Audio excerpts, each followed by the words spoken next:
And welcome back. I think everybody's here again, and we had a slight glitch there. So welcome again to the Inworld Review, 25th of August, 2013. I see I am still in the right century. And yes, I see my picture going on screen now, so I think we're all okay. As I said, it's a holiday weekend here in the UK, and it's also Carnival weekend. The Great Notting Hill Carnival that happens here in London is very much a world-class carnival these days. It's been going on for about as long as I've been an adult. I remember the early ones, but you don't really get me there these days. However, mostly in response to comments by Will Burns, I have decided that it is appropriate to change my costume now and again. And I've got one on that I think is sort of party-like, carnival-like, sort of exhibitionist, but sort of, well, I don't know. It's a different costume. Anyway, it's all nice and sparkly, and all those little sort of fireworky pictures were meant to go with a new intro, but unfortunately, in the haste to press buttons, I missed the new intro. So I'll leave it till next week before you get the new Inworld review intro.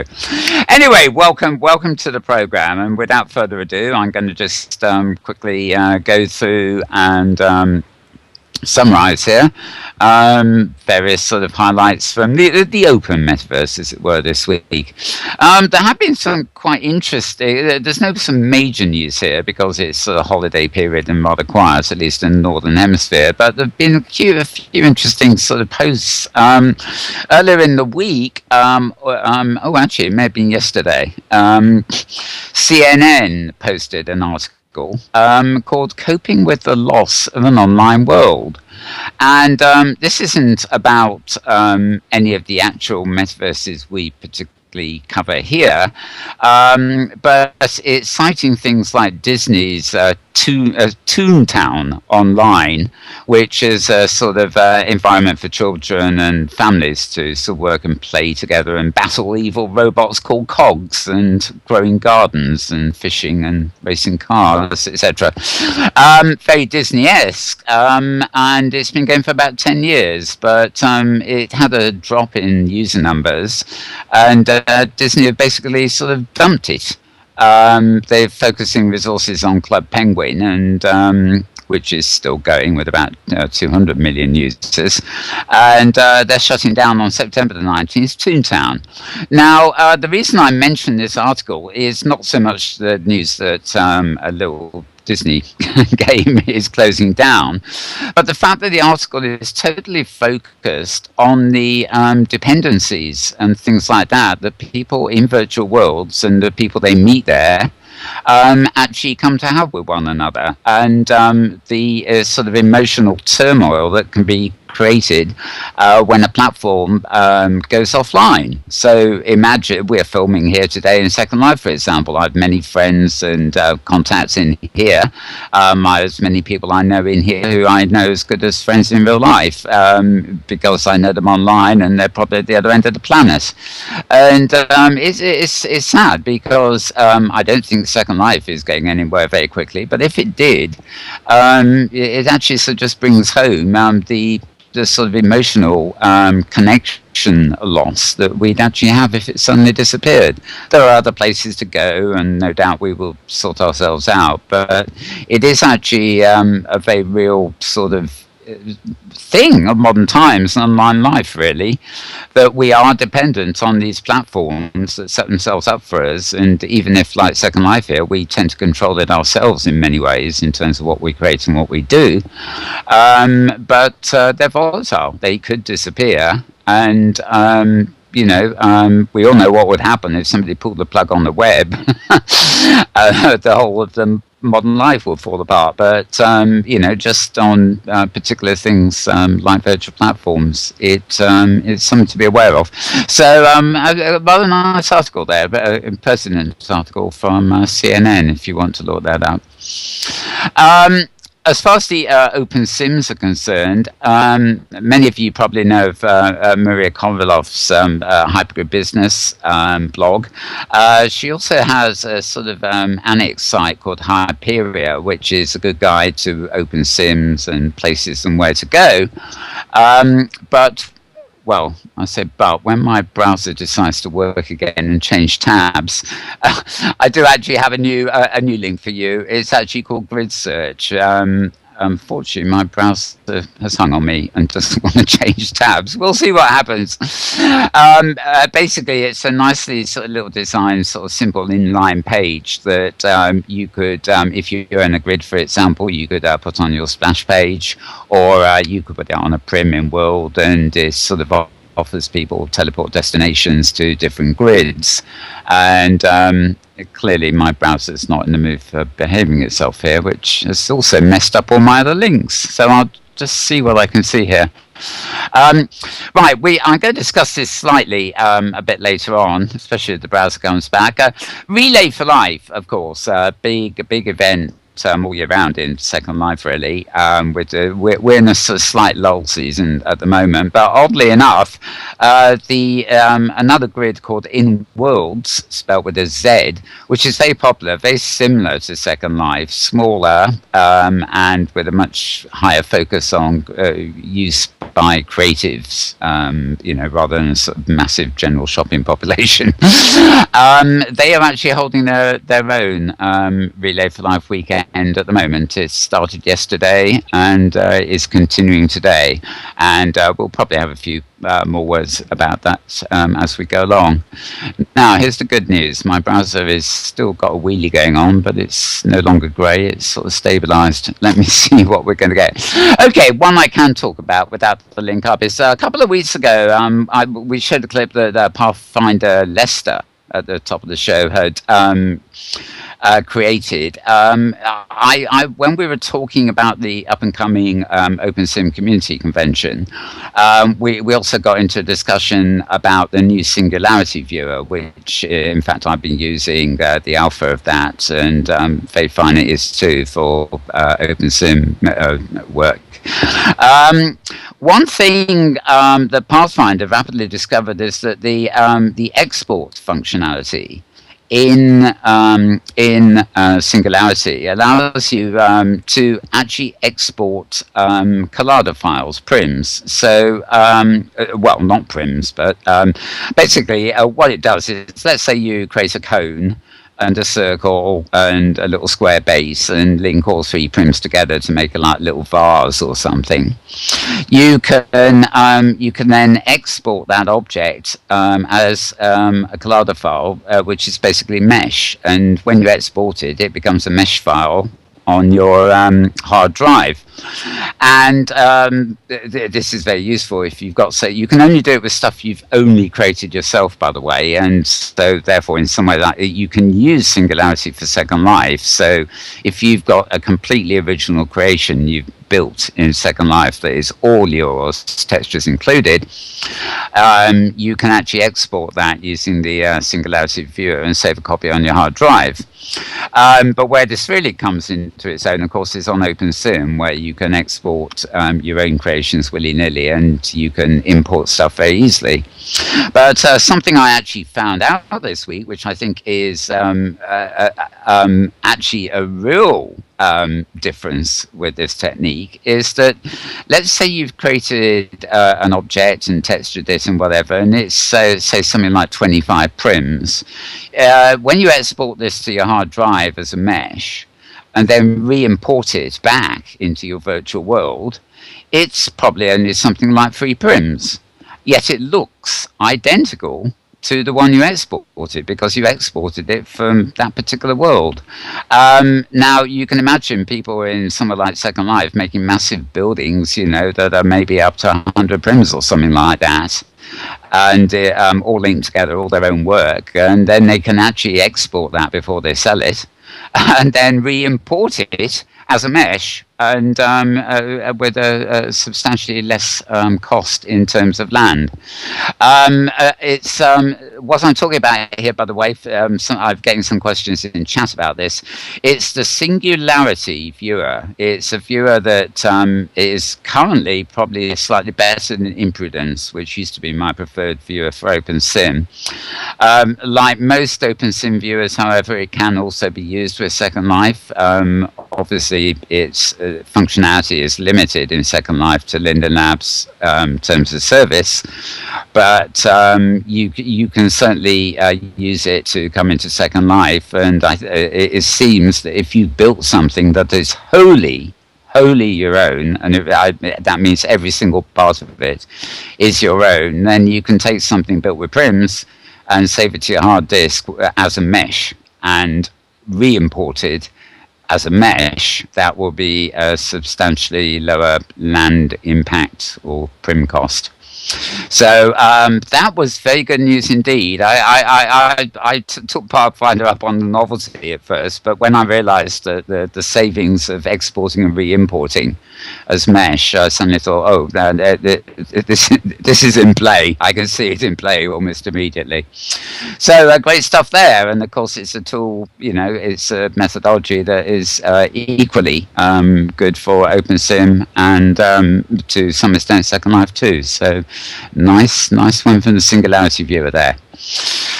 Right, well, believe it or not, I seem to have got my browser to sort of function again. Yes, indeed. I'm going to give you a web address. It's www.x-retro-c.com, and then you've got a /search PHP. Search.php, that is, and that link will actually take you to a grid search, which is a sort of small web page within a web page, and it can easily be embedded wherever you might want to use it, and basically allows you to search for various grids you might want to log into and what have you. They are suggesting it would be very useful on viewer splash pages, so that instead of going to the grid thing down at the bottom and choosing your grid and location, you could actually just use the search to find the venue you wanted to go to, wherever it was on any grid. So hopefully that will be getting some traction too. Another nice plug of the week is called The Self, the Body, the Mind, and Virtual Worlds. Very profound. This was published on August the 19th by I just need to get my magnifying glass here, actually, to tell you. njsmyth.wordpress.com. That's njsmyth.wordpress.com. And this was a very intriguing article too. Rather offbeat, actually, but it's really what it says. It goes into why virtual worlds seem so real and talks about body mapping in a global positioning system. In other words, our human GPS. And you'll have to read it to get the gist of it. But it's it's a kind of unusual article, which I thought was worthy of recommendation. In the mainstream news, this isn't to do with virtual worlds as such, but Apple have patented during the week a three-dimensional 3D gesture control via hover-based input on touchscreen devices. And it's, this is another one of those wonderful breaking technologies that we just wonder where it will go. At the moment, it's clearly designed for things like iPads, but the idea is you might see an object on your screen, which is a touch screen, and you can get it by its corners and make it bigger and smaller and stuff like that. But the idea is that on future devices like iPads, they'll be able to sense your hand above the surface even before you touch the surface, and so that in the future, it sounds a bit like a hologram. In fact, you'll be able to pinch an object to extrude it into 3D space above the tablet. So you could have what looked like a sort of little square or whatever, and as you pull it up towards you, it will become a cube in 3D on the screen. Exactly how that will work, we'll have to wait and see. But it involves a combination of touch screen and what they call hover screen, and how it actually displays, whether it's an illusory display to do with your gestures, or whether it is some kind of 3D hologram system. We'll have to wait and see, but that could be a kind of milestone in interaction, I think, not just with pads, but anything screen generated in future. And finally, some big changes at Cloud Party, and the blog I've got open here is actually Bot Girl's blog. which you can find at bossgirl.com, of all places. She actually summarizes what she calls a slew of new features. All the free small bills, formerly islands, you want, up to 10 megabytes of usage. You can now see a page view of all your builds, and you can comment on others' creations. You can now like and share across Facebook, Twitter, Google Plus, and tag pages quickly. You can use tags to drive traffic to your sim location. You can embed your builds, your own builds, your personal builds in a web page, just like YouTube. I can tell you from checking that here, you do need the WebGL plugin to actually see that. Though on mine, it's not WebGL compatible, the one I'm looking on, but it's still actually showing me a rather nice slideshow. So it's not a hole on the page, so to speak. There's a new quick toolbar for embedded builds, and what else? There was something. Unified search bar, build analysis tool for tracking and analyzing bandwidth usage, and yes, and as Botgirl says, as sort of postscript, the good news is you can also now enter Cloud Party as a guest with no need to register or use your social networking credentials. So, in other words, you don't have to go via Facebook or Twitter or anything to log in, but more importantly, you don't even have to register. You can enter as a guest. So the engine's running for Cloud Party. What else can I say? Okay, well, with that sort of short summary, which was a bit longer than normal, actually, so it wasn't so short, was it? But it's life. It's over to my partner, Tara, for her updates on the week. Welcome, Tara. Thank you, Mel, and greetings everyone from the Pacific Northwest, and the last bit of summer, at least before the North American kiddies all go troop back to school after Labor Day next weekend, and peace and quiet returns to the woods around me, other than the squirrels who make plenty of noise, plenty of racket this time of year, harvesting Douglas fir cones, which they run up and down the branches and knock off, causing them to bounce and thud against roofs and any surfaces that happen to be below them, including the neighbor's dog, who I think took a direct hit this week on some part of his anatomy, and he barked for quite a while. Anyhow, I suspect that was why. Anyhow, well, fortunately, Mal covered most of what I had on my list already. So. Oh dear. But not entirely. Completely unrelated to virtual worlds.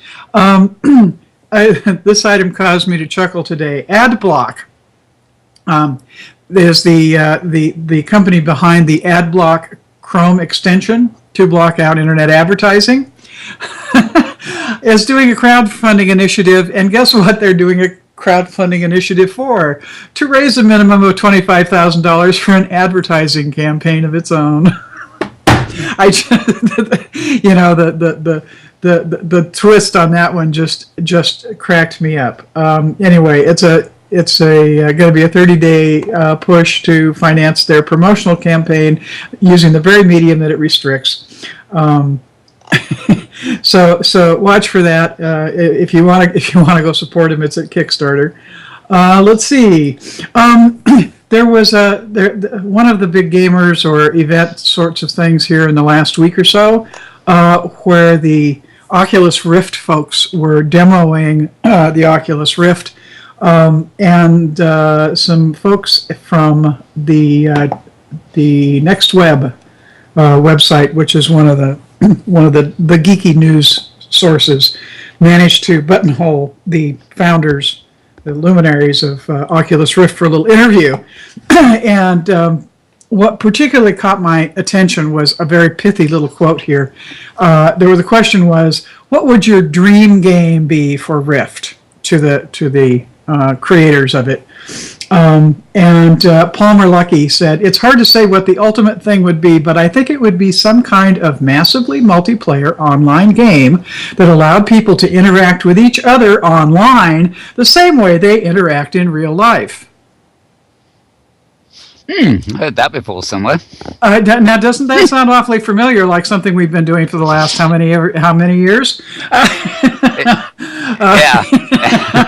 I just, I read that and I said, "Oh, how funny." Anyhow, it just and then he went on to say, "We want to be teleported, and maybe that's teleported to our best friend who lives 5,000 miles away, and sometimes that's teleported to a place that doesn't exist, and sometimes that's teleported to our yesterday for some reason, just to try it differently." Which was also an interesting comment. Anyhow, that's the news from the Oculus Rift front. They're obviously they've really gotten the message that the more they work with independent developers, the better the product is going to be. They're very well synced with that, and really enjoying the input they're getting from all the folks who've gotten developer kits, and the interaction that's going on in their online community around it, and development of trials and various things people are doing. Let's see, this week in Second Life, Project Sunshine, the second server-side appearance, rolled out to the entire grid after several weeks of kind of back and forth on some of the test beds. And it appears that it actually worked without a major rollback, which I think is the lab should get some extra credit for that, because how often have we seen something roll out to the entire grid that's kind of been knocking around on the test grids for a while, and they promptly have to roll it back, and they haven't. Two things that have apparently come up to kind of be aware of: if you hear somebody talking about either using a contemporary viewer, i.e. one that's supposed to handle server-side appearance, having people with either fully gray avatars or one of the three skin layers, head, upper body, or lower body, remaining gray. And this has been apparently particularly true with Firestorm. The issue may be high bandwidth or draw distance.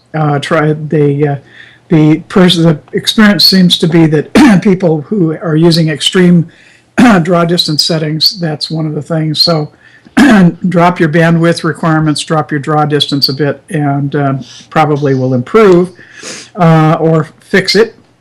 And the other one is also apparently related to connections, and that is where people are finding part or all of their avatar gray. And that seems to be resolving if people disable HTTP textures from within the viewer.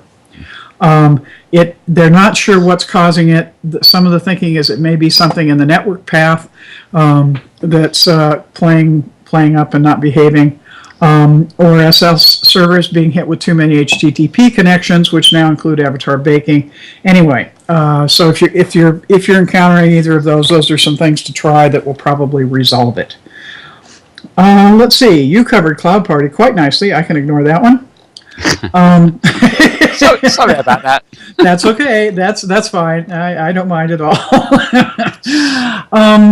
The article to read, I think, other than watching Pathfinder's machinima or video on the new exporting to Collada from Singularity, is Gwyneth Llewellyn, who waxes poetic and very enthusiastic about this ability, the ability to export your prim-built objects using Singularity and then re-import them because of the decrease in how much hit they are in land impact.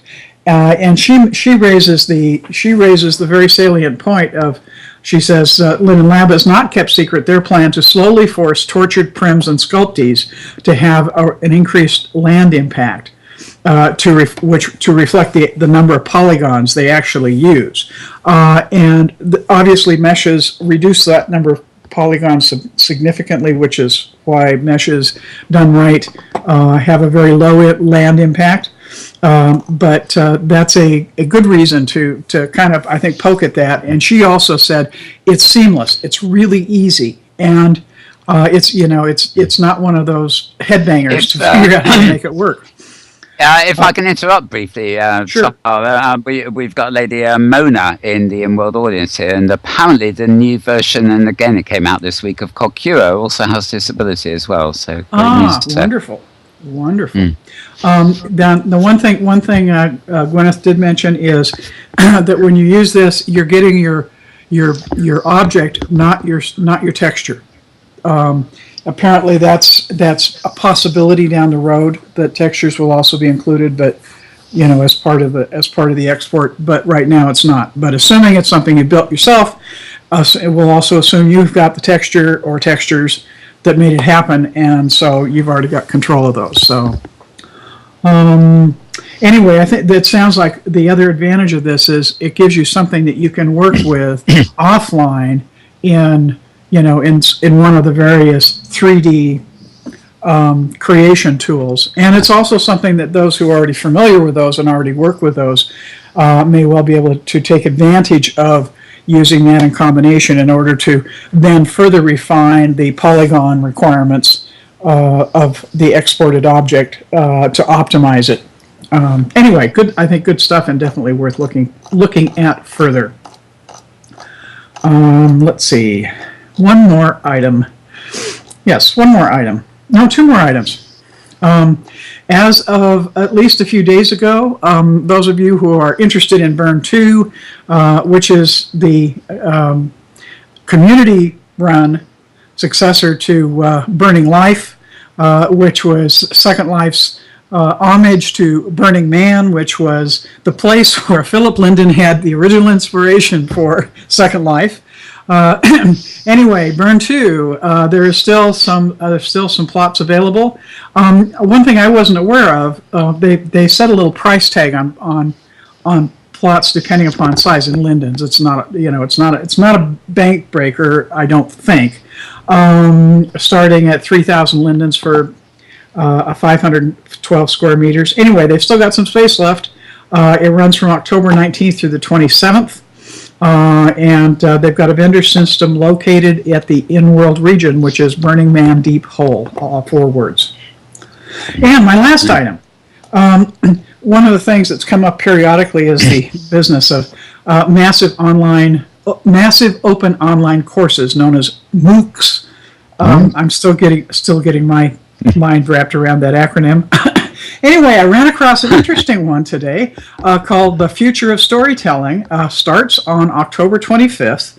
And the focus is on fiction formats and will include discussions of such things as storytelling basics, so it starts really kind of at the basic level, serial formats, storytelling role-play games, interactive live storytelling in video games, transmedia storytelling, which is an interesting concept, I'm not sure what that is, alternate reality gaming, augmented reality and location-based storytelling, and the role of tools, interfaces, and information architecture in current storytelling. So this really caught my attention because it brings up something that comes up a lot, I think, particularly in things like machinima. How well they tell stories, but storytelling from a perspective that is using different kinds of media. So anybody interested in that? It appears to be all free.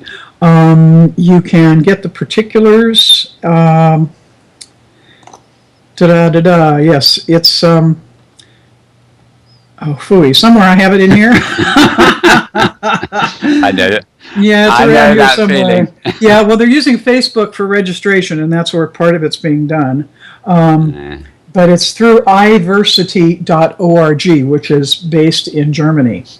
It's a classes in English, even though it's based in the design department at the University of Applied Sciences, Potsdam. Interdisciplinary. Anyway, it looks really interesting. So check that one out. If storytelling somehow intersects with whatever kinds of things you choose to exercise your creativity in virtual worlds or online or elsewhere. And that's it for me. And I think that's probably an excellent introduction for Zander. And I know Zander can't stick around forever. So well, Well, thank you, Sarah. It's also a perfect segue for me because I do have 3 things to get us off going on. That won't take long, I promise. Yes, the MOOCs, educational things. Tomorrow, Monday, August 26th, there is a session discussing mobile Minecraft and more. Now, we have mentioned Minecraft in previous weeks. It's becoming an increasingly popular tool for lots of things, but especially education. And this is actually VSTE, the Virginia Society for Technology, in education, I should say, the full thing. And basically, SIGV and SIGML, Special Interest Groups for Virtual Environments and Mobile Learning, are joining together to hold this event in Second Life, which is why I've left it now to tell you, tomorrow. It's going to be at 8 p.m. EST. Which will, I guess, be 5 p.m. Second Life time. And it's going to be held on Visti Island in Second Life. Yeah, that's VSTE space island /28/91/24. And they'll be basically discussing the use of Minecraft in education. So if that takes your fancy, do hop along there. They do some good stuff there, generally speaking. And also slightly on the education front, but again, it ties in with the storytelling thing you were mentioning, Tara. Today, and don't go there till after the show, folks, please. It's the Bard on the virtual beach. Now, interestingly, this isn't Nowhereville Beach, which is part of the Five Islands. So I suspect our friend Crack Mariner probably has something to do with this somewhere. And yes, and some other people do around Nowhereville and the Five Islands. Right. Well, it actually started the same time as this show started, so I'm not going to plug it too much. But I gather it's one of these things that really heats up after about 5 hours. So hop along there later. It's always good to see a bit of Shakespeare and some serious culture happening in Second Life. You know, we've got performances of Romeo and Juliet, and the works of the Bard are most popular and seriously virtualized when necessary. So hop along there. And finally, courtesy of the SL Inquirer, I did mention earlier that it's the Real World Carnival weekend here in the UK. Next weekend will be Carnival weekend in Second Life, according to the SL Inquirer. When I say weekend, the events will actually be beginning on Wednesday, this coming Wednesday, August 28th. And it's the main Caribbean Carnival, which is sort of the center of it, will be next Saturday. I'm just having a look here to see. Right, you can actually find the Carnival's website. It's HTTP, you know, the rest of it. The Blazin' 1FM, THEBLAZIN #1 fm.wix.com, and it's I think the title of the actual event is called Sunburst, so you might want to check out that. Since we're in the carnival mood, I really thought we should give a little word to them. Anyway, time to move on and discuss everything that's sort of happening in world and adjacent this week. And, well, of course, welcome our guests. Next to me here, as ever, we've got Petlove Petshop. Hi, Pet. And, all right, well, in my case, I just followed a rabbit. Lovely hat. Oh, well. Oh, well, we have your third mini hunt up later in the lifestyle section, some hours away, I suspect, but coming up later anyway. And many happy returns to them. When was your birthday? Shame on. Oh, very close together. Right. Well, many happy belated. Happy belated. Yes, many happy returns of some days ago. Yes. Well, and next to Petlove, we've got an old friend of the channel. He hasn't been here for a while. It's Zander Greene. Hi, Zander. Hello, Mel. I'll be coming over to you pretty quick because I know you'll be having to hop off a bit early. well, depending what early is on the show. We never know whether it's going to be half an hour, 2 hours. But yes, welcome back. Thank you. You, of course, have a bit of a lull at the moment in terms of the Second Life Relay for Life has sort of faded a bit for maybe a couple of months before it all starts again. It was a little lull. It was a lull. It lasted about the length. I got a chance to yawn and have a sandwich, and I think I'm a quick snap later. Quick snap later, and the engine started. Yes, but you're going to be bringing us a little bit up to date on the Black Mirror, and yes. We don't have Safir here today, so you'll be standing in for that. And Petlove's also going to. Yes, you're going to mention. Yeah, Winter Nightfire. Yes, I'll mention it for her. I was going to leave it to you. That's, Winter Nightfire, who had a wonderful exhibit at the was it the RFL build she mentioned? I think it probably was. RFL build.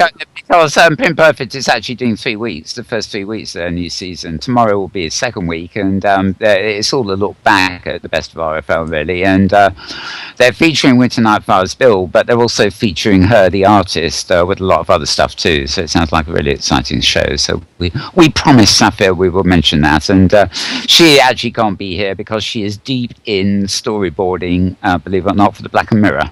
So Zander's going to appraise us a bit of that instead. And I shouldn't, before we get into the conversation, I shouldn't forget that sitting over next to Tara, we've got our own regular. I think he's here I think we need him every week on this show. It's Will Burns. Hi, Will. Hey, hello, everybody. And aren't you just so pleased? I've got a different costume on, especially for you. Well, man, because the other one was really in need of laundering, so so we had to get you out of your clothes. We had to send some we had to send some escorts over to get you out of your clothes to get them washed. Yes, they were very agreeable. Yes, they helped me a lot. Yes. And who's that hanging from your mouth, Will? That is my Maury's mouse. It's a little squeaky toy for Neckos. I made it with Rob Rob and my friend John. Probably about 4 or 5 months ago, because we went looking for squeaky toys and Necco squeaky toys for mouths, because you got like Pop-Tarts, you got all these other stuff that hang from the mouth, and we thought, there's no real good squeaky toy, and there was like one on there that was really crap on Marketplace. So I'm like, well, we can do better. So we did one in mesh, and it comes with a HUD that you can color every part, like the ears, the eyes, the body, the tail, and when you click on it, it squeaks, and it said something in chat. So it says rude things in chat. It does not say rude things. Well, they're not fit. They're not fit for work. Yeah, depends on where you work, really. Yeah, right. You have a sense of humor, but we have like 40 settings. Yeah. Well, if you get too rude, we'll find you a virtual bib. Virtual bib. It reminds me of the sort of thing you stick in a baby's mouth to shut it up. Oh, a pacifier. They don't always go along with that, Pacifier. We call them a bib here, not a pacifier. We call them binkies. I call it a binky. Yeah, binkies, because bibs are the things that you wear around your neck. Right, when you're eating lobster and king crab leg and a lot of butter. Mm-hmm. Now I'm hungry. Thank you. Okay, let's move back to Zander, because I know he's going to be the first to this fish in not too distant future anyway. So yes, good news with Inworlds this week, isn't it, Zander? Relay for Life Inworlds as well. It's great, and this image of a relay race just makes so much sense, because you carry the torches far as you can, and then you kind of reach ahead of you, and there's another pair of hands there to grab it and carry on, and that's kind of what's going on virtually with Relay for Life right now. This is actually not the first year they've been doing a Relay for Life in the Inworld's virtual platform, but it really is obviously stepping up a lot this year and expanding a lot this year. People can find out more at rflofiw.blogspot.com for that, for more information about that. So yes, we Second Life Relayers are kind of taking a bit of a breath here, but here's another virtual community stepping up to take that baton. I'm just saying it's good timing in a way, because if there is a lull, as I rudely called it a few years ago, it's now, and so we've got this other event happening to fill in, that space, and a lot of crossover too. Doesn't their main event happen like in October? Isn't this the kickoff or something? This is kickoff, yes. Yeah, they're kicking off this weekend. So, and I think too, it's one of the things I love about this. What's going on over there is it certainly is about fundraising, as all relay is. But one of the real focuses for RFL of IW is to get more information. To really be part of the ACS's effort to get mission information about what ACS is about, what how the money that's being raised, how that's being put into action, and the results that we're getting for this investment of all of these relayers' time and their money. We are seeing results, and a big part of what the Inworld's relay is about is certainly fundraising, but it's also about getting that kind of information out there, which is good medicine too. Very good medicine. Notwithstanding, I showed an advert for Avination at the top of the show that they've just released, which is another closed garden, walled garden grid. Inworld is very similar to Second Life. It is a walled garden. It's not on the hypergrid, but it's pretty darn sizable. It's not the size of Second Life yet, but it has its own niche, largely pretty creative. Community, and it really is big enough to actually run an event like that and raise quite a lot of money, I should think. I should think so, and certainly with all of these platforms, if you imagine there are physical costs anytime you do a relay in the physical world, and just if you just got to get water or something for these people, and things like that. But the ability to raise the money that's raised in virtual worlds, if you look at it in terms of the profit margin on it, if you will, it's just there's nothing to compare it to. The cost is essentially the time that people invest in the doing of it, and so every penny that you raise is just doesn't cost us anything to run a fundraiser in the virtual world.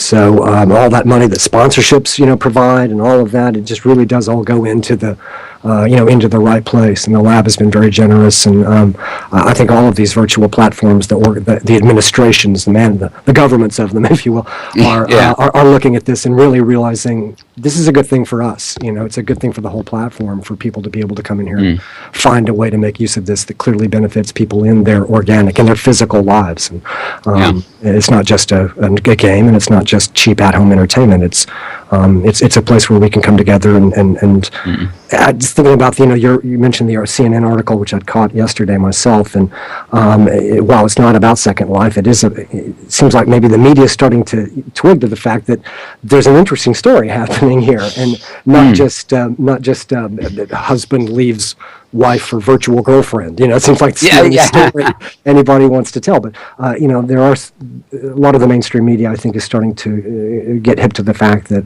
there's some really interesting stuff happening in these virtual worlds. They're treating it as a legitimate community. There always has been. Yeah. Exactly. I think it's the money that's catching their attention more than anything, and the smooth functioning organizations. I think everybody's just tired of that narrative that they've been spinning, and they're realizing they've got good picture here, and there is a great human interest story everywhere you look. I agree with you. That's true. I agree with you that it's always been there. But the mainstream media is going to want to focus on the salacious over well, they substance. have, yeah. Well, it's down to, a lot of them are sensationalist media who latch on to all the bad things, but, the more serious media they're the same way, as you say, Zander. It's a human interest story. They go out searching for stories. Second Life is not a story. Sex online is nice and salacious. It's not really much of a story either, but they lap it up if they're that kind of paper. But if they're more serious paper, then I think that's actually things like relay fade a little bit. I don't think that's entirely true. I think that it's a problem with a noise to signal ratio. The noise in virtual worlds is those salacious stories. You get for every great positive story you've got, like Relay for Life, there's 100,000 sex things out there right now that the noise ratio is overbearing. So when somebody comes in from mainstream media and they start looking at virtual worlds and they go, well, we need to do a story. What's this all about? They get a mountain of what do they do when you type in any search on Marketplace? You're getting tons and tons of salacious material. You do a search in destinations or whatever. And I always wondered why You get know, signal to noise ratio is all it is. So I don't blame them for writing bad things. I blame them for writing the first thing or the most apparent thing, and then not digging deeper into the good depends things. who they meet too. Like they have to meet solid citizens. When you come in here and the first thing At least a few. meet is like if you pop in here and the first thing you're doing is meeting like 20 griefers, or 5 escorts, 5 escorts, and somebody trying to sell you their nude pictures, you go, well, that's a wrap. It takes a lot to dig down into the human interest stuff, the good stuff in here. And it's not that it doesn't exist; it's just that it's overwhelmed by the signal to noise ratio. But you see that same mindset informing the way they cover news in any community. Whether it's real life or Second Life, absolutely, they do the same thing. So I think you can do is you can just keep plodding along and keep making your human interest, your good human interests. Don't sell it as like the greatest thing since sliced bread, but just show that you are making progress and that you are persevering despite the signal to noise ratio, and that will eventually win out. But my biggest issue for reporting and journalism and whether it's mainstream media or whether it's the blogs or just the community is people tend to take a all or nothing approach. Either it's horrible, or it's everything's rose tinted and glitter, covered in glitter, and I go, it's neither. It's down the middle.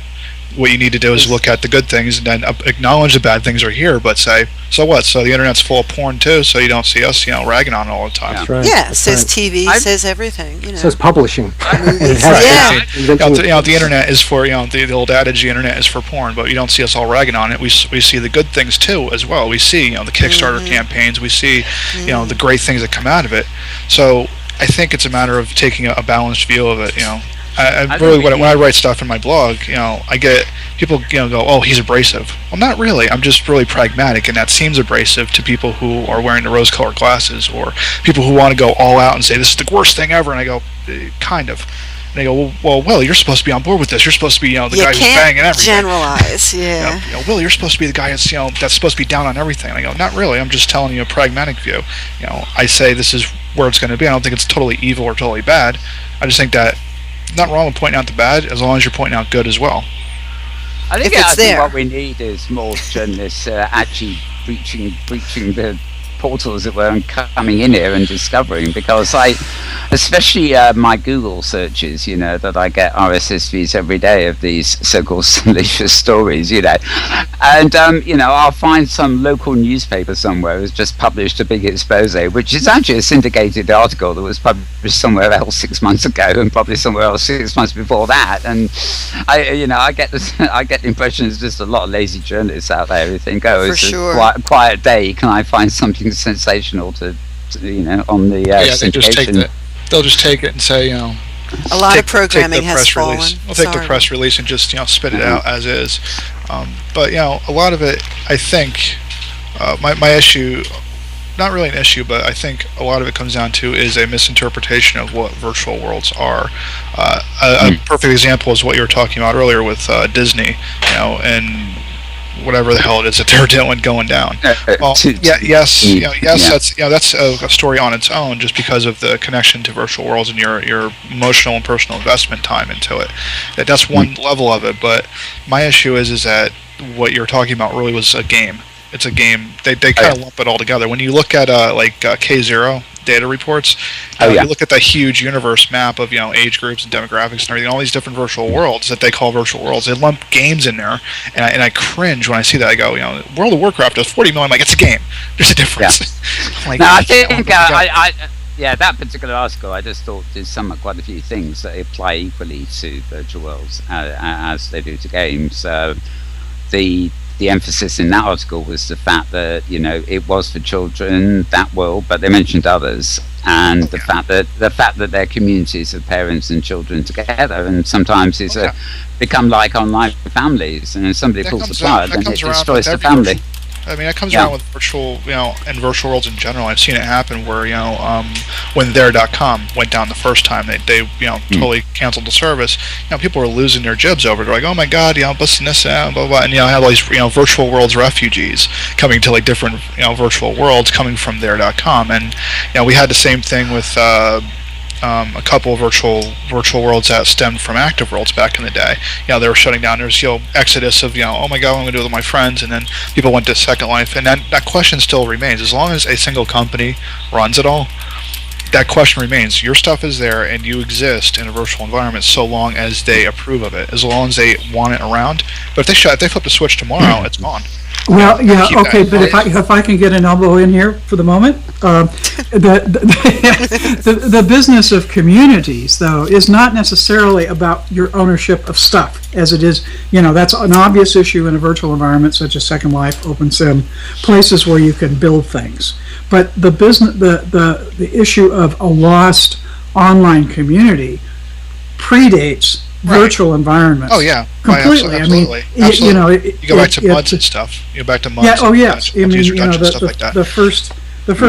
My first online community participation was Apple's short-lived online community called Eworld. And when Eworld closed, we staged over the month we had between when the closing was announced and the night it closed. We put together a major migration, and I'm still in touch with people from then.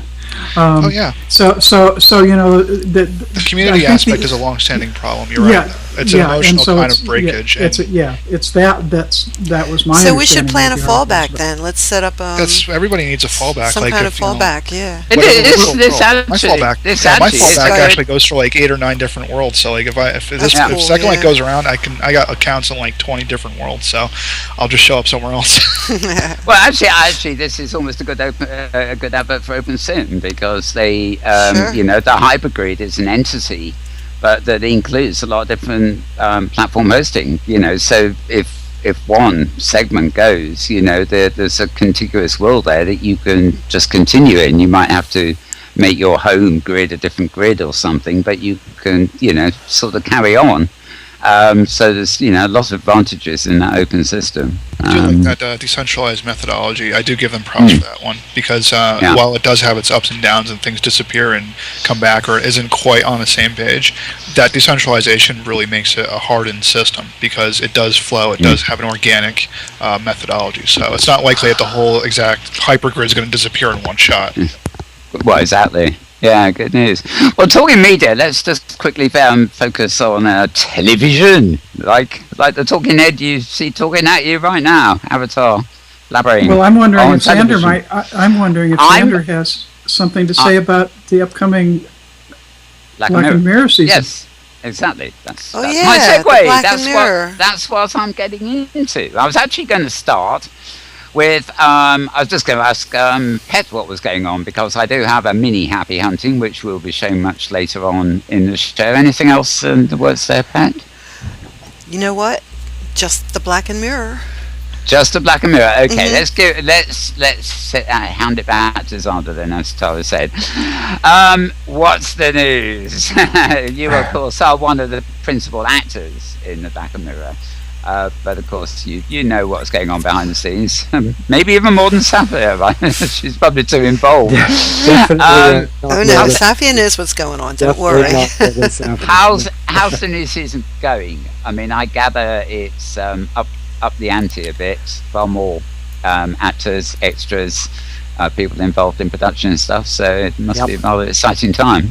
Absolutely. David has the scripts written for the second season. David Abbott, who wrote the first season, has now delivered a set of 6 episodes to us on page, and pre-production has begun for those. And as we're kind of getting our act together, I think as a production unit, we're learning that it's this intersection between traditional approach to making a film or even an animated project, and compensating and adjusting for the fact that obviously there are unique challenges to doing so using a virtual soundstage. So as we're sort of learning what we're about and how most efficiently and effectively to work, we've also been expanding the production company as well. So it's just been wonderful to be able to have some people who've been involved somewhat peripherally and really coming in and being very deeply involved, taking some of the burden off of Safia in particular's shoulders. One of the jobs that Safia did took 6 people. Yes. She has 6 people. Yep, exactly. In a hierarchy, sort of a hierarchy, they set themselves up, they're helping each other. Yep. So an amazing thing to watch that organization begin to really develop in support of. She's always had such beautifully epic ideas, and all of this has been an exercise for us in learning how to get ourselves to the point where we can help her, I think, to achieve the vision that she has for what's possible. Yeah, she really is amazing in that sense as well as all of the others. She really is got a lot of talent. And, she told me a story once about how Safia really enjoyed her film class where she got to shoot and edit, and she loved it most of everything that she did, and then never got to spend time doing it. And now they're sort of like light at the end of that tunnel, and I think the world can only benefit. She's great to work with. She really is. And a wonderful director from an actor's point of view. I mean, she's somebody who really does enjoy the dialogue between herself and David as the writer and the cast. And so I'd say it's a level of dialogue between actor and director. She really translates the vision. Really through the roof.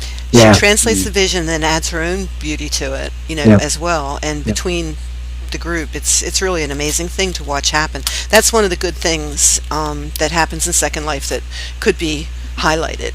There's some amazing teamwork that goes on here. And over a global basis. On a global basis, yeah. I don't know if it's easier because it's we're remote from each other. Like if do you think if we worked with each other, saw each other every day or whatever, would it be as smooth? That's a question that I would ask. It would be interesting, just to study how things work virtually that can be beneficial. I think if you're in real life, you'd be addressing different problems on the film set. Yeah, and stuff who knows? Like that. What I think is intriguing is the economies of time as well. I mean, if you are in a full production mode, presumably, you can have, imagine any job really. We're going to have 6 episodes done by Christmas, if not sooner. Yeah, I mean, I'm thinking in terms of any job where you've got like 3 shifts. Then in an individual location. People have gone to sleep and stuff, but when you're working virtually, you can just hand over to the next shift if you want. I'm not suggesting that's what you're doing, but that kind it's not a bad idea. It's like a maximization of time. Instead of having 9 to 5, you can just hand it off and get 24 hours a day going. Yeah, so I think next year, next season. I think in answer to your, not this time.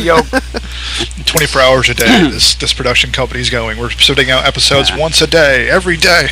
I have a friend. Pookie tried to figure out 40 hours of content, and it was amazing. Pookie's awesome, but if anybody could do it, it's got to be Pookie. Well, she probably didn't sleep for like a year. She was going to hire teams, I know there have been some of this Inworld to actually film. I don't know. I think there's somebody tried to do a virtual version of God, what's it called? Big Brother, and things like that. But I wonder who's going to be the first to actually try tackling a daily soap. We're ready.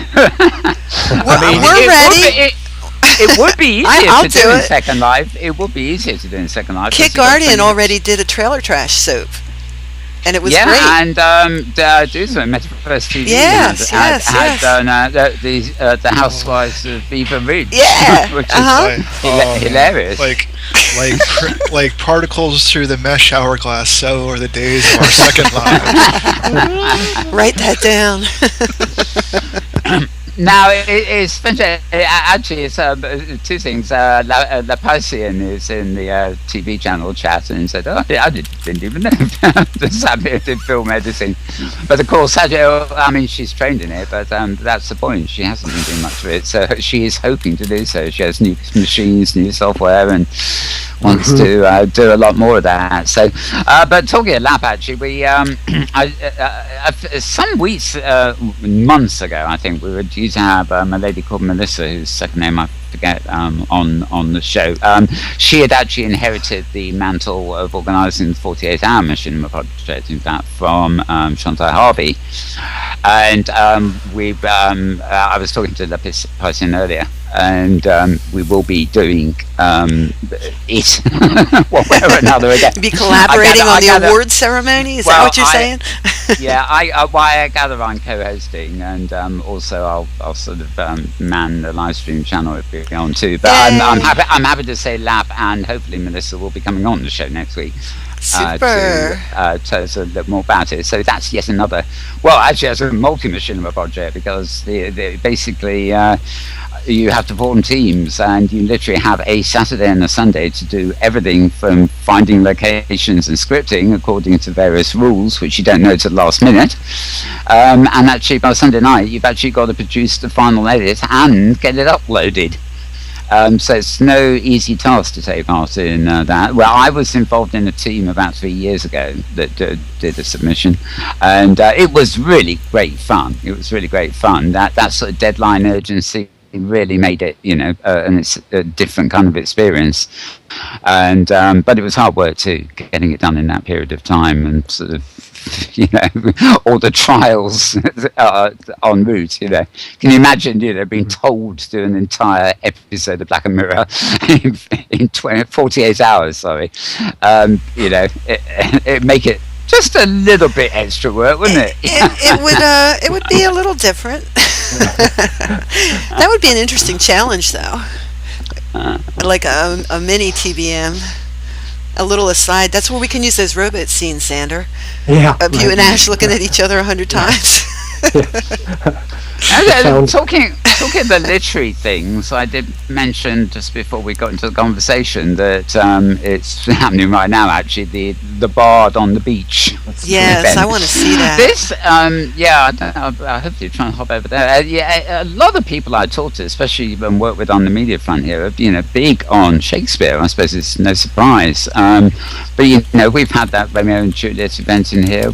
I've actually there's been a lot of Shakespeare productions in Second Life, which is quite interesting actually, because if you want to look for something pretty highbrow to demonstrate what virtual worlds can do, I think you've got it in Shakespeare, haven't you? Can't get much higher. Yeah. You've also got something that's a guaranteed commercial hit. People right. have been banking on these shows for better part of 500 years now. So it's a good production of R&J or Midsummer Night's Dream is bankable. Any small theater company knows that. Very true. You don't get too many things. That would make a good 48 hours. That would be a good challenge too. Right, here's your challenge. Romeo and Juliet. 3 to 5 minutes. For a 3 to 5 minute synopsis of Romeo and Juliet. Well, the challenge is to do the whole play. The prologue starts off of that. The prologue starts off by saying, the epilogue says, "We hope you've enjoyed these 2 hours traffic on our stage," suggesting that uncut, they did this entire script in 2 hours' time. If you've ever tried to get through a couple of those acts in that amount of time, you'll need oxygen afterwards. So they were really quite athletic back in the day, apparently. And, Have you ever come across these things on there's quite a lot of them on the web where somebody will do a YouTube clip, not machinima, but they'll do a YouTube thing or something, which is the entire something or something in 3 minutes. It's the tragic. And they condense minutes. Yes, it's a great one-act play. Yeah, exactly. They condense these epic stories into 3 minutes and hope that you can. Reader's Digest Shakespeare. Shoot. If you're cynical enough, you can always cheat, you just summarize the story. Then they went off and did a whole load of inconsequential stuff, and then they came back and shot each other, and then went away. And I don't. You can be cynical, can't you? But yeah, I actually go to see that. I go to see a 15-minute Shakespeare play. Like Shakespeare in 15 minutes. Go. 30 seconds. But you have to use his language. You can't translate it into modern day language.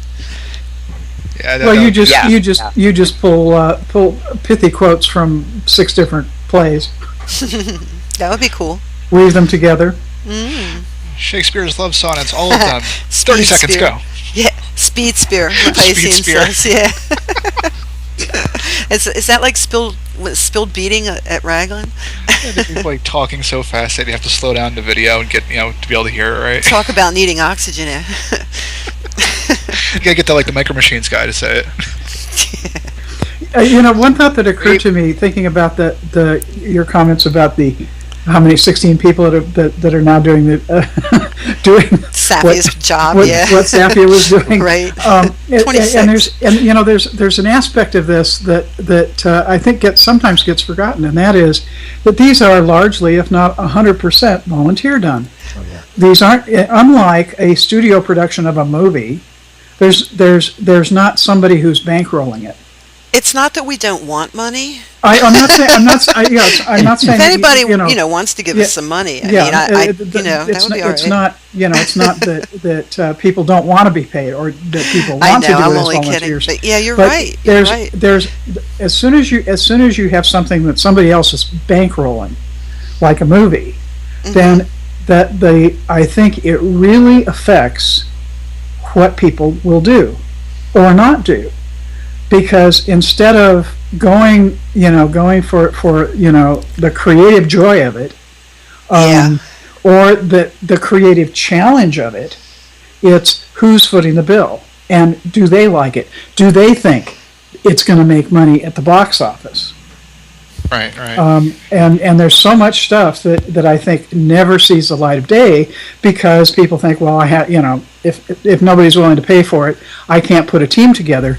And a production like The Black and Mirror puts the lie to that. But I think there's a real story in that aspect of it. Oh That's yeah, true. In real life, Hitchcock actually funded one of his movies completely. I don't know if it was The Birds or Vertigo or something like that.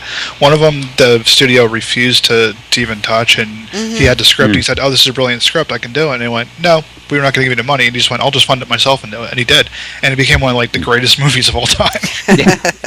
Yeah. So that happens a lot. That actually happens a lot, in even today. Some movies will just get completely funded for the hell of it, and they'll just be like, "I'll do it myself, fine," and some of those break out, like really Blair different. Witch Project ended up that way. Yep. It was There very, was a very song. low budget. Was it Bust a Move? Didn't they do that for like $50? I don't know that. Yeah, I think big hit. Hollywood has a lot to answer for. I watched with Tara some months ago. I think it was called The Golden Compass, which was the first of a trilogy. Oh, there's 6 of them. The book is fantastic to read, but I don't know what Hollywood done. I know to the movie was It stupid. was actually quite a nice movie, but Creatively bankrupt. That's what Hollywood is. They're creatively bankrupt. They're just it G.I. Joe movies. had been, I think it had been censored. Basically, because you could tell from the edit. Oh God, they've cut out a scene there. I know it. Things weren't making sense. Well, have you seen the movie I Am Legend? Yeah. Okay, well, I actually read the unabridged book, and it is nothing like the movie. I'm like, I understand. There's that whole thing about the book is never is always way different than the movie. I understand that on a basic sense, but I Am Legend as a movie was pretty much completely a different story. It was the only thing they had in common was a guy is fighting zombies. That's about what it boiled down to. The rest of the book itself is amazing. The movie, Why they made a movie out of it? Yeah. How they made a movie out of it? It was the movie ended differently. The premise was pretty much different. The location was everything was different. He was in the book he almost never left his house. Because they're, and they were conscious enough to call his name, and it was a whole different ending to the book. Did he have a dog? The dog died. The dog died, right off the bat. He found the dog. He took him a while to get the dog because it was wandering around the neighborhood, and he finally got the dog, and it had been bitten or something, and it just died for some reason. But this, this book was really hard. The book was really heart wrenching. How it had a moral aspect at the end of everything this guy did. Had a consequence in the end. He ended up being the enemy. Society had actually moved on in the book, and all the zombies weren't really zombies. They had treated it as an affliction, and they'd figured out a way to solve it. So they had mutated, but they actually were conscious, and he didn't realize it. He thought that they're all monsters. He was killing them off. So they actually punished him as enemy number 1 to the world. And I'm Damn. wow, that is the greatest. But the one girl in the book, the one zombie girl was I want to help you out. And she felt really bad for him because she thought he was a monster, but then realized he had lost his wife to these, in the beginning he had lost his wife. He was living alone, and he was locked up in his house and just couldn't get out as much as he wanted to, and he was always under threat. But she started understanding where he's coming from, and then realized this guy's going to die because he's, the greatest mass murderer in the world at this point. It's funny, they do it with epics too. I rather enjoyed. I don't know when it was they did the first one 30 years ago or something. They made a movie of Dune, and of course, you take the epic scope of the novel, and how the hell are they going to make a movie of that? And of course, they did. They just condensed it all and made a fun little romp that didn't reflect the movie. And but on the other hand, Dune roleplay is huge, and the movie is almost in virtual worlds because people have just recreated the story and the worlds virtually. When they actually get that. It's sort of it's so epic, that there are tangents, available to go off. Talking about a lot of my favorite stories. Stuff. You know what the best part is that if you read I don't know if it's Snow Crash or might have been Snow Crash, or one of them, or Young Ladies Illustrated Primer. One of the things, it's a Diamond Age, Young Ladies Illustrated Primer. Excellent book if you're into virtual worlds like we are. But one of the things they said was in the future, live kind of reenactment or role, not so much role play, but like live theater was really a future thing, and I find that really amazing because I'm watching the the evolution of virtual worlds over all these years, and Second Life and all this other stuff, and that's exactly what's happening. Like you see people on stage doing live events, people doing like live plays, in theater and in cabaret, and I'm going, wow, these guys are like right on the nose. It's how it's evolving. Well, here in London, I mean, the West End is a big hub for theatre, and you can now, there is a site, I forget what it is, but, for slightly less than you pay to go to a real theatre, you can now buy tickets to the performances and watch them online.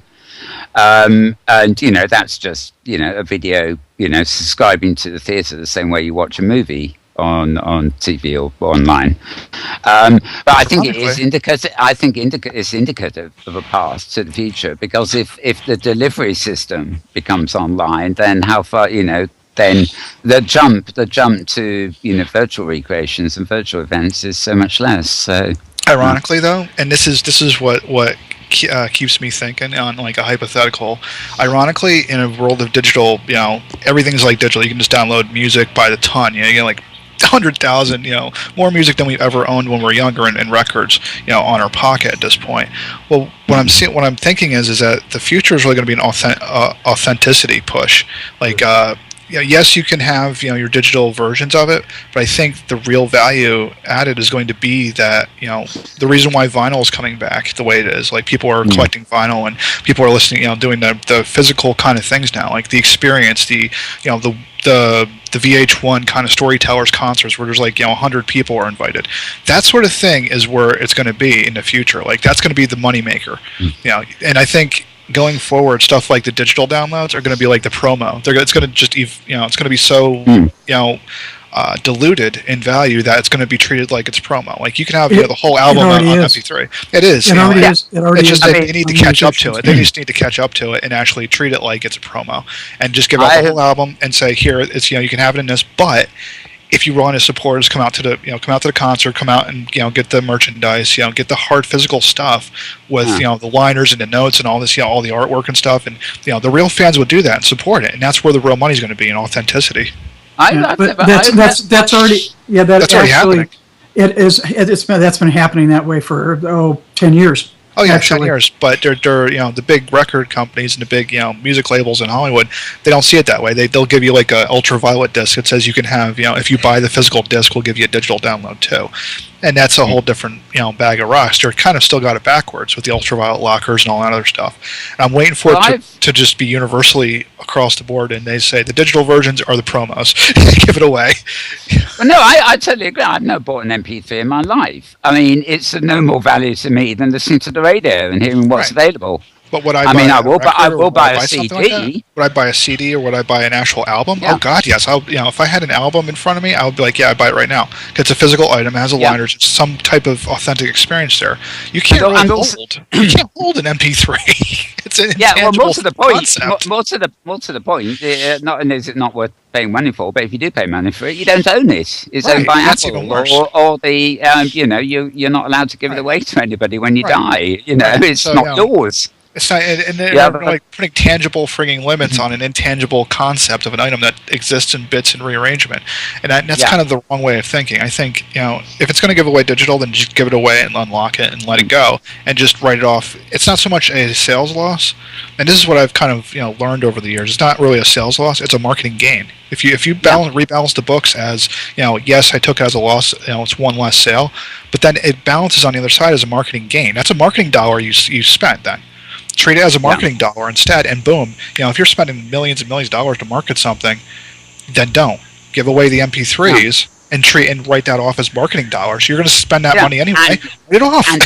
And yeah, exactly. And giving away an MP3 actually doesn't really cost anything. It's not. It barely is a marketing dollar. But if you want to treat it as a sales loss, then treat it as a marketing gain.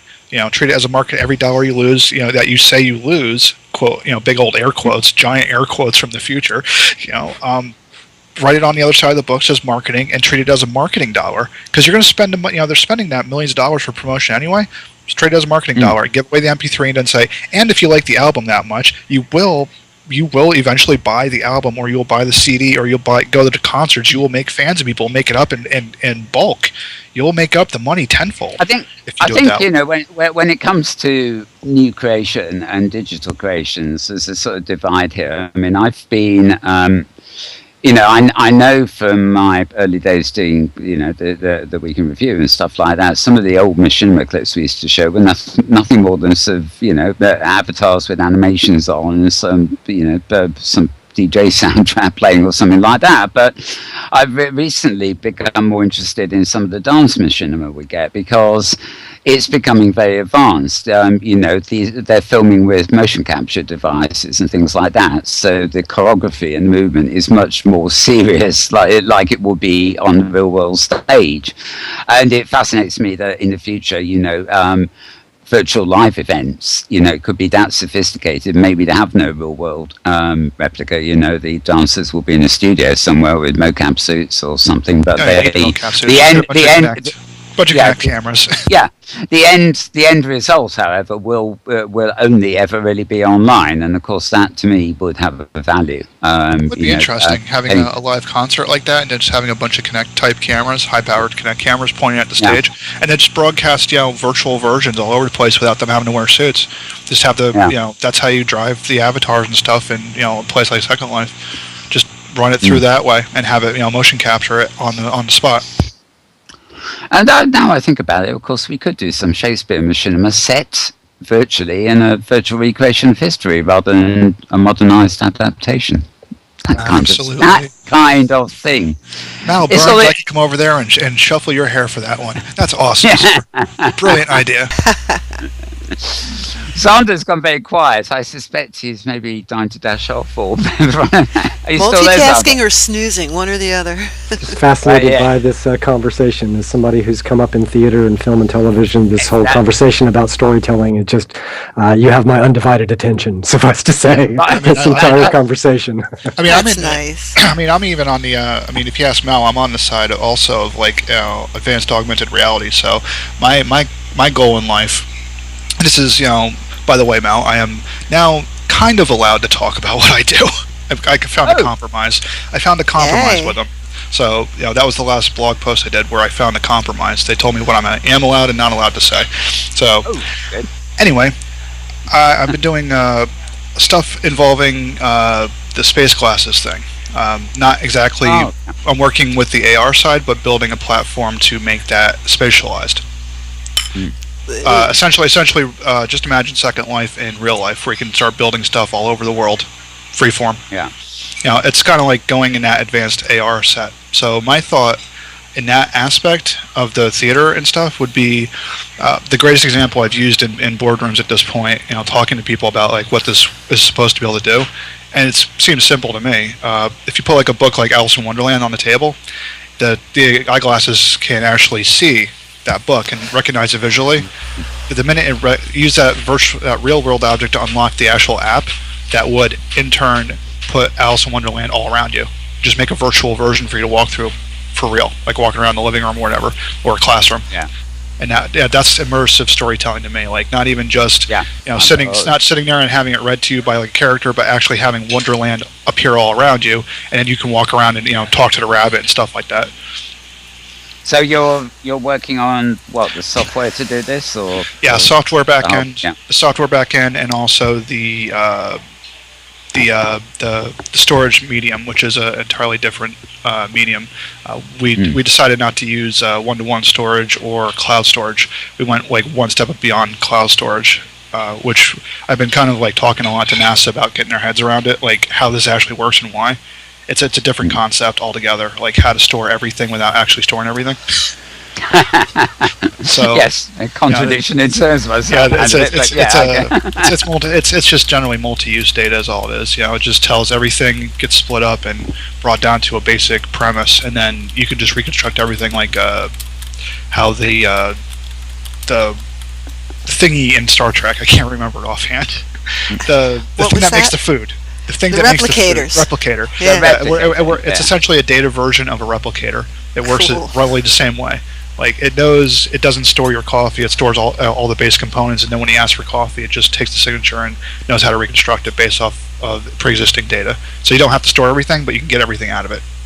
This sounds like like the way fractal compression of images works. Yeah, it kind of works. It kind of works that way.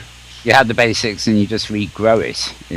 More or less, and it kind of works a lot like fractal compression, except that it doesn't really grow it. It just, if it's missing pieces of a file, it just invents it. So, it knows how to invent the file. So you can create your own stories with this? Oh yeah, I don't see why not. But not like Machinima. It would be real characters on a real grid or a real game platform. Just imagine going. Just imagine you can. Just imagine here's the best way to explain it. Imagine you bought a Miro in Second Life, right? Imagine your Miro could be in your living room in real life. You can play around with your Miro and tell him to get off the couch. Okay. That's it. That's the general gist of it. You can take virtual stuff in real life. I mean, I've actually had a conversation with Breno about. Is it a projection or is it tactile?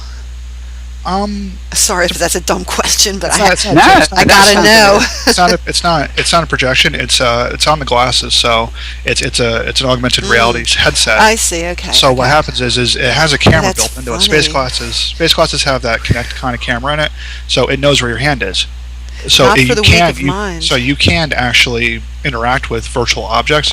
They're just not going to be tangible. Okay. But they're tangible enough to where if you move your hand and touch something, if you do enough drugs, In other words, you could spin any 3D object in 3D space, but you wouldn't actually feel it. You won't be actually feel it. It's got like a haptic glove. I mean, but there's a haptic glove that's in development. When you first said that, I imagined it literally. It's like interacting in a ghost object. Like so. That's imagine the entire world where you can just do that on the fly, like just drop prims down in your backyard and start building in the backyard, or doing mage battles or Final Fantasy kind of I want to summon a dragon, and battle you or something.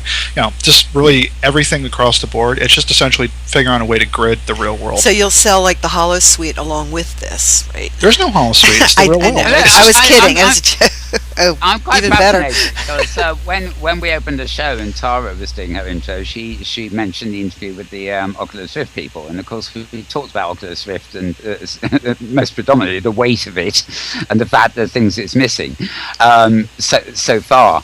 But one thing I think we are gaining with the Oculus Rift, if nothing else, is a very good PR job for virtual worlds. They are focusing on saying, this is meant to be used with virtual worlds and games, of course. But so they're becoming almost evangelists for the virtual environment now. The glasses, the space glasses, of course, which we sort of repeated a clip of last week. They're lightweight and they look good. They certainly far more practical than something like an Oculus Rift. So I mean, but a lot of the issues that come from working specifically with virtual only tend to go away when you're working with just AR glasses like that. If you manage to do a grid and do the back end and do the platform correctly, and they don't have a platform right now, they have like the SDKs and stuff, so you can build apps and stuff. And we're not actually building apps on our side. We're actually just building a ubiquitous platform, which is essentially like saying we want to build the equivalent of Second Life for AR.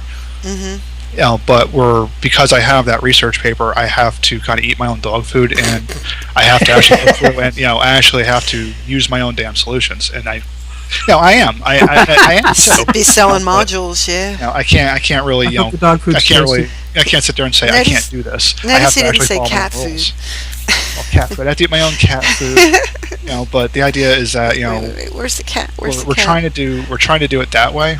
But that takes a lot. There's a lot of considerations, and a lot of it was like, it's been brought up in Second Life quite a lot. Like, how much does it cost for that that data center? How much, are all your inventories adding up to? How do we do the concurrency? And all these things add up, and nobody's really had a solution yet. And in AR, like on this level, if you start building a platform like that, you're no longer able to say, well, only 100 people can be registered in in a vicinity of X. You're dealing with the possibility of a billion or more users simultaneously in the real world, and you need to solve that like yesterday. You can't just screw around and say, well, distributed scene graph will give us 1,000 people. 1,000 isn't a big enough number for me. I have to actually solve it like wholesale, kill the glass ceiling completely. The entire world. And the entire world would possibly have. I have to ask the stupid question: what happens if 7 billion people put on these glasses all at once? You don't have to answer that question in Second Life or anything like that. And that's like major. You really do have to kill that concurrency issue. Well, wouldn't it be great if everybody in the world could put on the glasses and take part in the digital election? That sounds like one of those movies, and does even something simple like cast their own individual vote in a global election. Well, I have that's also kind of the reason why I'm working on Eureka with John, because Eureka is actually part of a test. While it is its own product in SL and it does work with SL, it's supposed to. It's a test to see if that concept will work altogether for the system that we're working on the AR side, the hyper reality side, to see if we can solve that problem ahead of time. And also it translates into what if you can go into real life? What if you could slap that same button with a pair of AR glasses and say, I like these things, the things on my categories, and I slap that button on with a pair of AR glasses. What is it going to do? It's going to pop up little markers in real life over places that it thinks you might like, and if you go there, for all you could be picking up tokens just like we do in the virtual world, finding virtual tokens all over the place, cash them in at McDonald's. There's I've got a couple of apps on the iPad that do that sort of thing. You can place, you use this geo tracking. You put your marker down, and other people can pick up the markers and things. I've never really used it. I don't go out. It's like turning the real world into like a giant game of exploration Mario, finding coins and getting rewards for visiting places. So that's just one minor aspect of of this system of doing that, is figuring out how all this stuff would actually work. Let me interrupt you, Will, because there's a back channel message coming over here from Zander, who's very politely silent, saying that he's out of time. So I'd like to thank him for being here. My pleasure. My pleasure, Mel. Always a pleasure. Okay. Yes, it did go on a bit longer than planned, didn't it? But engaging conversations. So good luck with RFL and the Black Mirror for that matter, and everything else. And, thank you very much. I hope we'll see you again soon. I'm sure Petlove will sort of discreetly turn the camera. Okay. So you can vanish unmolested. But thanks very much for coming. You bet, Mel. Anytime. Great. And I notice also that Petlove indicates that she will have to go soon too. So we're going to probably need to do something moving us towards a wrap. I think not right this minute, but soon. Yeah. Yeah, I think we should. I predicted this was going to be a short show because of the holiday, and I couldn't find anybody to come on it at the last minute. But no, as usual, especially with Will here, we get into this intriguing thing. Tell me, Will, which came first, the publication of that paper or this current project? The publication of the paper, actually. Literally, this is the last 2 months you've got this project running. Well, it came out. Well, no, the publication of then the project came before the publication, but the actual first draft of the paper came 18 months ago. And that was available. That was available in queue. It didn't actually hit publication until June of this year. Yeah. But it was sitting in queue over at ACM for like the last 18 months, working its way up. So, the the project itself has been around since about a year and a half, 2 years now, trying to sort out all these issues. So the project is roughly immediately after I finished writing the paper the first time and submitted it, it went in a queue. I immediately went into trying to figure out and actually act on every one of those solutions in the paper, or at least trying to work on the proposed solutions. You know, so I'm utterly intrigued, and of course I'm glad that you have a framework in which you can talk slightly. Yeah, the general rule of thumb at this point has become from the last, because when I wrote the last blog post, I did actually get a phone call, and I negotiated it, like, because usually when you made the dig at me about, you know, those 2 posts being taken down, that was because I got a phone call. I got a phone call from, you know, some higher ups and said it wasn't even a negotiation, it was just take it down. And I went, it's really not that, like, no, we're not asking. I'm like, okay. But this time around, they were a little bit nicer about it, and they said, okay, well, you know, it's skirting the issue, but we'll let you talk about higher level, but don't talk about details. Don't talk about how you're doing it. Just say this is generally how you're doing it. What you're doing is supposed to how you're doing it. What you're doing and not how you're doing it, and you're fine. And so I've kind of gotten that, you know, that winning streak there of, like, I can talk about what it is, I just can't talk about how exactly we're doing it. Yeah. So it's better than nothing. You know, it's better than nothing. I'm not getting any phone calls anymore saying, you know, take it down. You know, that's why I've been not really saying anything on Google Plus about it until recently, because, you know, every time I said something, it would be like 10 minutes. Within 10 minutes, somebody would be like, take it down. I'm like, damn. I was getting shot. I've been getting shot down a lot. You have no idea. I think I should have a weekly feature, which is to grill you for the latest I can get out of you. That's the best I can do, but I can give you a higher level stuff now, and that's, you know, that's a good idea. I mean, I can't tell you exactly how I'm doing it. I can tell you generally, and that's good enough. I mean, because that gives you an idea. You know, imagine, you know, SO in real life. You know, not so much, you know, but solving those major issues beforehand. You know, looking at the concurrency, looking at stuff like why people get bored in in virtual worlds, and we get the ennui. If I can roll up enough people to make a season, I could plan to do a second season of Crossworlds. So a revisit on that might be appropriate for this actually as well. So well, that's cool. I mean, my avatar looks way better now. You know, there's an interest. The concurrency thing is kind of an interesting thing to contemplate, because yes, you think of events where being able to have more than 100 people at the same time would be a real benefit. But if you stop and think about, for example, a situation where, say, 50 or 100,000 people are participating, are right, observing or whatever, it's a qualitatively very different thing, because there's no way in hell you're going to interact with 50,000 people. Well, you can see general updates, and what it is like in a stadium, and this is my example, is in a stadium of, like, a football stadium of 100,000 people, right? Just as a base number, you can see, you know, the 5 or 6 people around you sitting around you, but across the other side of the stadium, you see very general movement. You don't really know what the heck is going on, and this is kind of the basis of how I've been tackling it. Is, you know, a cascading area of interest networking. Like, the farther away it gets, yes, it's still going to update, but not as much. Like, it'll be a little bit laggy as it goes outwards, but on the other side of the stadium, you don't really care if it's really real time updating. What you care about is, 5 or 10 people or 100 people around you, and the farther out it goes, the slower those updates get. And the action on the field. Yeah, and the action on the field. So you can you can define spaces down there and say, this is real time. These are the things that go on real time down here, and up here, it's a cascading network.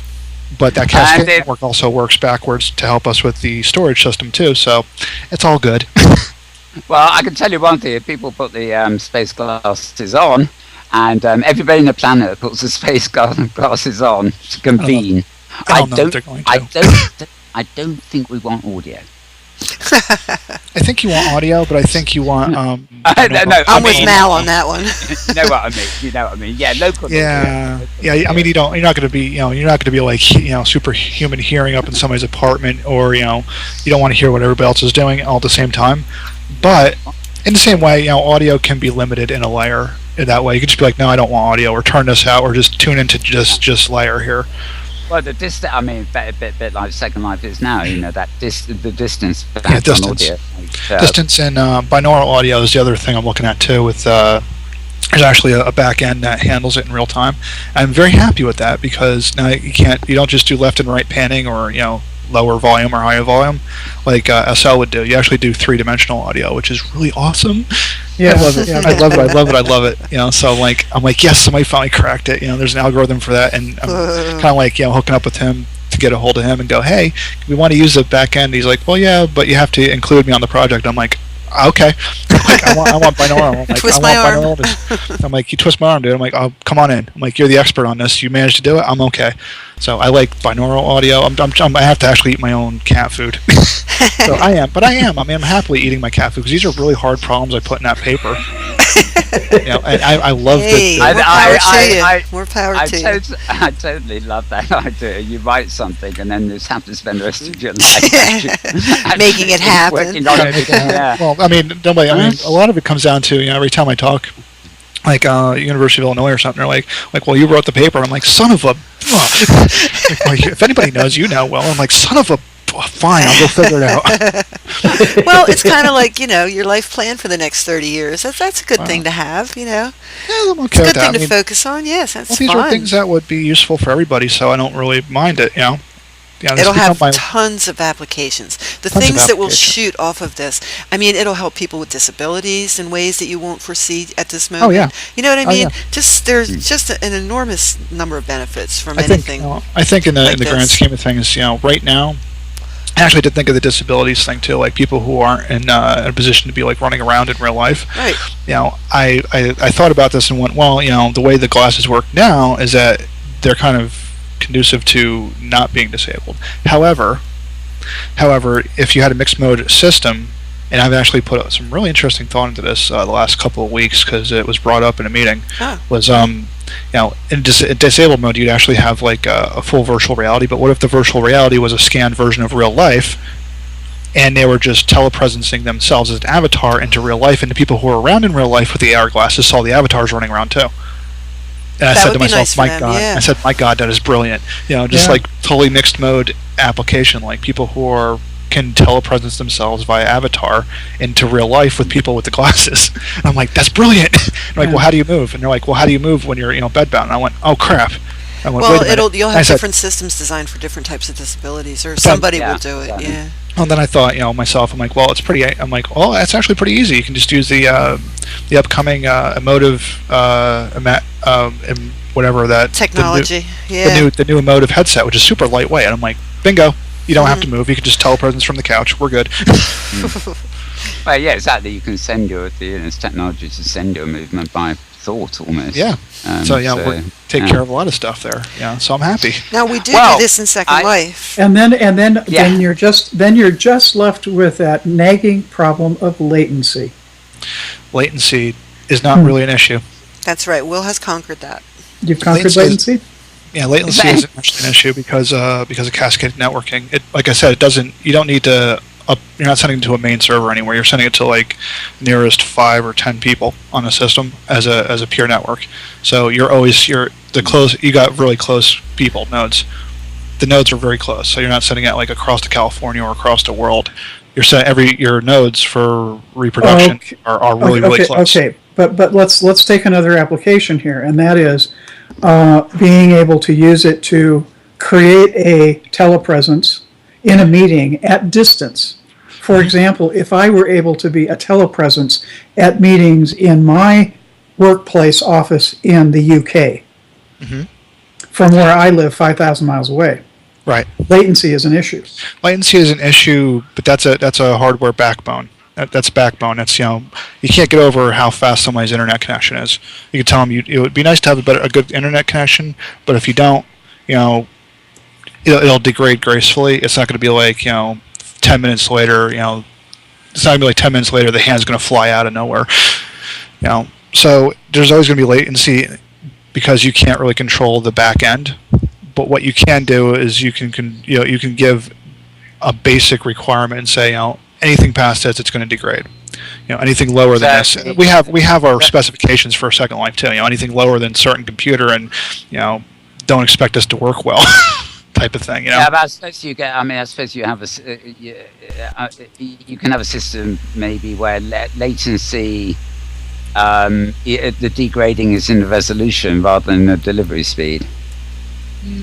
If that makes any sense. Yeah, it all depends on your computer. Depends on your computer, and it really depends on the internet connection is what it boils down to. Not so much the computer, because of different ways you render the system. That's not really the issue. I mean, you can just start streaming it in high res and you're good, and you don't actually necessarily need to do a crap load of bandwidth to do it. The biggest problem is really just the base connection and how fast their connection is to their computer. Yeah. That's the last mile issue. In fiber or cable or whatever, it's how fast that is, and I can't control that. I can suggest they have a good system. If they don't, can't help them. I can do the best I can and try to make that the best experience I can, but I can't make everything perfect. And that's my mind is going numb. You've got a solution to the entire world here, and I can't. There's just too much information almost. It's a lot of information. Trust me. Yeah, this is totally fascinating. But we will continue this in future weeks, I'm sure. Especially now we have an idea of what it is. I think it's about time we started to wrap here. I had a list of Inworld things. But there's a lot of clips coming up in Metaverse Week in Review shortly, so get you up to date on this and the other.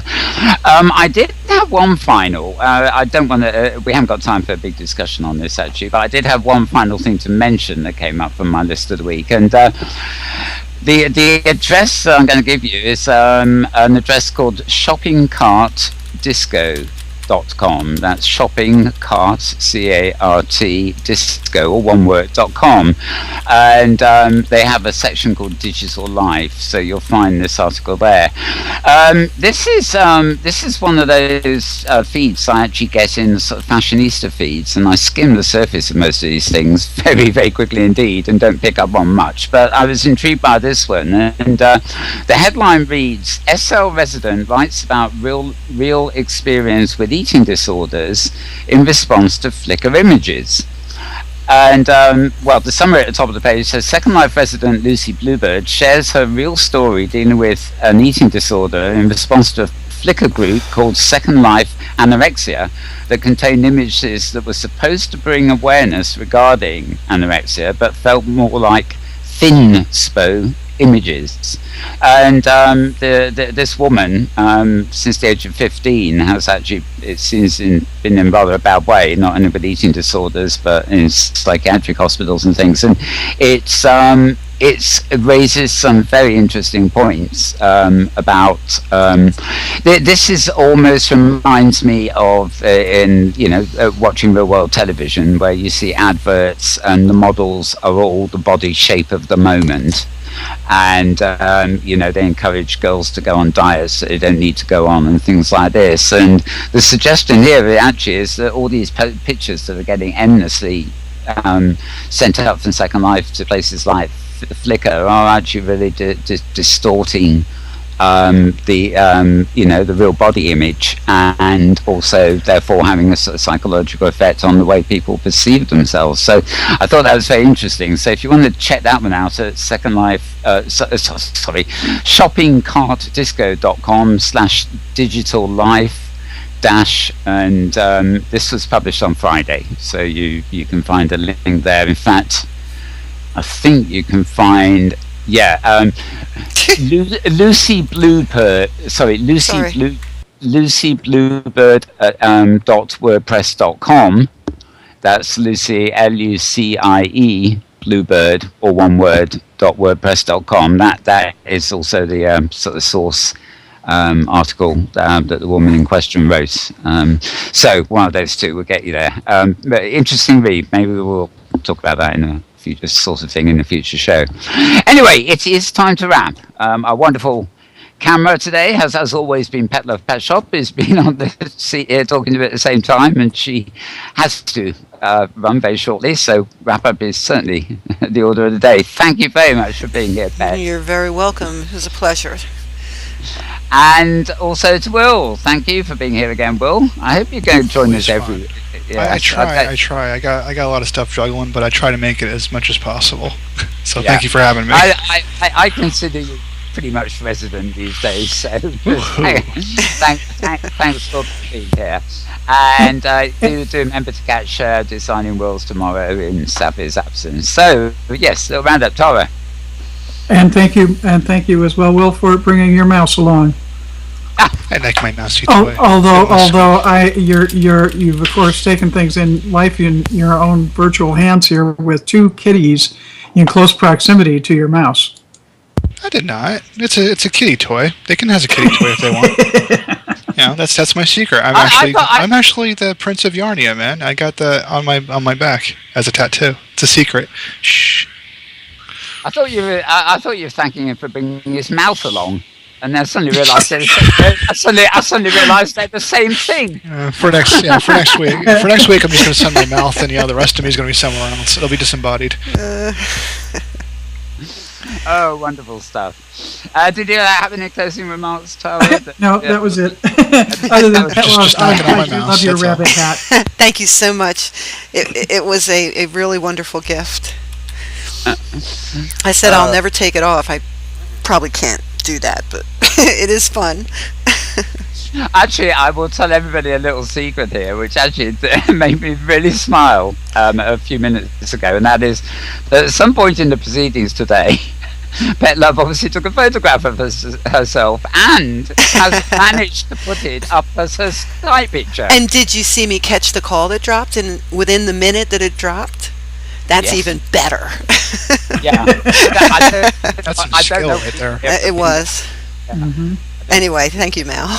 Apologies for the beginning of the show, folks, by the way. It may sound a wee bit The call just died, yeah. It's okay. Anyway, you were darn quick on that picture too. It looks great. Good, thanks. I'm glad you like it. I won't say anything about Will's picture. If you want to achieve... I like Will's picture. If you want to achieve greatness, stop asking for permission. Yeah. That's a good one, yeah. Yeah, very good. No kissing out this week, but never mind. It's much easier to ask for forgiveness than permission. Okay, well, we have a load of stuff coming for you folks, machinima-wise. I'm not even going to be able to play all of it because there's something like over 3 hours, and we don't have time for that much now. But it's all been divided up into sections now. So we got machinima, then we got arts and music, then we got places and spaces, and then we got something else, and then we've got lifestyle. So it's sort of all a bit organised with new little intro trailers for each section. So do actually stay with us if you're watching live to watch all that, or go to metaverseweekinreview.com to watch the replays. And the replays of this individual program, so to speak, will be up on YouTube later as well. So you like most of you do, you can watch it all in replay throughout the week to your heart's content. And we will be back same time next week for the next show. So thank you to all the guests again, and we'll see you then.